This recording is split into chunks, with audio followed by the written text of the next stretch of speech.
بسم اللہ الرحمن الرحیم۔ نبی کریم صلی اللہ علیہ وسلم کے پاس بحرین سے رقم آئی۔ آپ نے فرمایا کہ اسے مسجد میں ڈال دو، اور یہ رقم اس تمام رقم سے زیادہ تھی جو اب تک آپ کی خدمت میں آ چکی تھی۔ پھر آپ نماز کے لیے تشریف لائے اور اس کی طرف کوئی توجہ نہیں فرمائی۔ جب آپ نماز پوری کر چکے تو آ کر مال یعنی رقم کے پاس بیٹھ گئے اور اسے تقسیم کرنا شروع فرمایا۔ اس وقت جسے بھی آپ دیکھتے اسے عطا فرما دیتے۔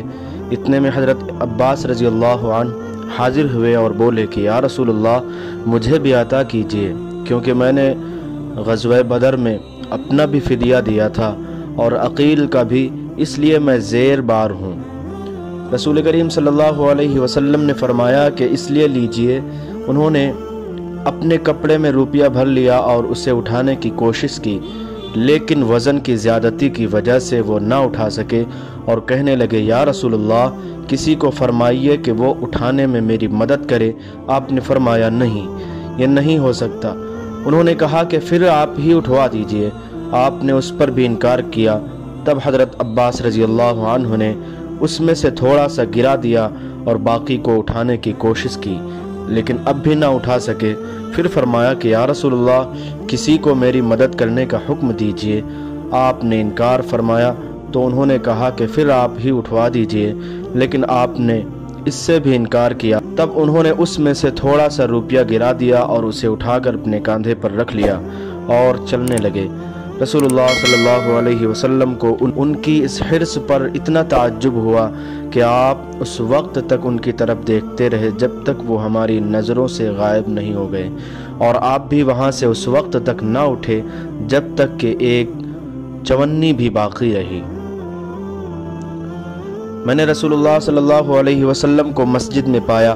آپ کے پاس اور بھی کئی لوگ تھے۔ میں کھڑا ہو گیا تو حضرت صلی اللہ علیہ وسلم نے مجھ سے پوچھا کہ کیا تجھ کو ابو طلحہ نے بھیجا ہے؟ میں نے کہا جی ہاں۔ آپ نے پوچھا کھانے کے لیے بلایا ہے؟ میں نے عرض کی کہ جی ہاں۔ تب آپ نے اپنے قریب موجود لوگوں سے فرمایا کہ چلو۔ سب حضرات چلنے لگے اور میں ان کے آگے آگے چل رہا تھا۔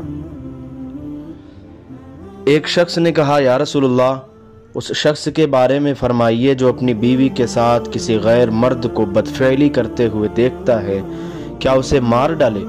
آخر اس مرد نے اپنی بیوی کے ساتھ مسجد میں لعان کیا اور اس وقت میں موجود تھا۔ نبی کریم صلی اللہ علیہ وسلم ان کے گھر تشریف لائے۔ آپ نے پوچھا کہ تم اپنے گھر میں کہاں پسند کرتے ہو کہ میں تمہارے لیے نماز پڑھوں؟ عتبان نے بیان کیا کہ میں نے ایک جگہ کی طرف اشارہ کیا۔ پھر نبی صلی اللہ علیہ وسلم نے تکبیر کہی اور ہم نے آپ کے پیچھے صف باندھی۔ پھر آپ نے 2 رکعت نماز نفل پڑھائی۔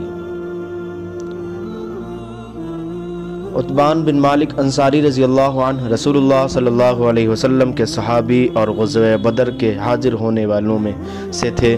وہ نبی کریم صلی اللہ علیہ وسلم کی خدمت میں حاضر ہوئے اور کہا یا رسول اللہ، میری بینائی میں کچھ فرق آ گیا ہے اور میں اپنی قوم کے لوگوں کو نماز پڑھایا کرتا ہوں، لیکن جب برسات کا موسم آتا ہے تو میرے اور میری قوم کے درمیان جو وادی ہے وہ بھر جاتی ہے اور بہنے لگ جاتی ہے، اور میں انہیں نماز پڑھانے کے لیے مسجد تک نہیں جا سکتا۔ یا رسول اللہ، میری خواہش ہے کہ آپ میرے گھر تشریف لائیں اور کسی جگہ نماز پڑھ دیں تاکہ میں اسے نماز پڑھنے کی جگہ بنا لوں۔ راوی نے کہا کہ رسول اللہ صلی اللہ علیہ وسلم نے عتبان سے فرمایا انشاءاللہ تعالی میں تمہاری اس خواہش کو پورا کروں گا۔ عتبان نے کہا کہ دوسرے دن رسول اللہ صلی اللہ علیہ وسلم اور ابو بکر صدیق رضی اللہ تعالی عنہ جب دن چڑھا تو دونوں تشریف لے آئے اور رسول اللہ صلی اللہ علیہ وسلم نے اندر آنے کی اجازت چاہی۔ میں نے اجازت دے دی۔ جب آپ گھر میں تشریف لائے تو بیٹھے بھی نہیں اور پوچھا کہ تم اپنے گھر کے کس حصے میں مجھ سے نماز پڑھنے کی خواہش رکھتے ہو؟ عتبان نے کہا کہ میں نے گھر میں ایک کونے کی طرف اشارہ کیا تو رسول اللہ اس جگہ کھڑے ہوئے اور تکبیر کہی۔ ہم بھی آپ کے پیچھے کھڑے ہو گئے اور صف باندھی۔ پس آپ نے 2 رکعت نفل نماز پڑھائی، پھر سلام پھیرا۔ عتبان نے کہا کہ ہم نے آپ کو تھوڑی دیر کے لیے روکا اور آپ کی خدمت میں حلیم پیش کیا جو آپ ہی کے لیے تیار کیا گیا تھا، عتبان نے کہا کہ محلہ والوں کا ایک مجمع گھر میں لگ گیا اور مجمع میں سے ایک شخص بولا کہ مالک بن دخیشن، یا یہ کہا ابن دخشن دکھائی نہیں دیتا۔ اس پر کسی دوسرے نے کہہ دیا کہ وہ تو منافق ہے جسے خدا اور رسول سے کوئی محبت نہیں۔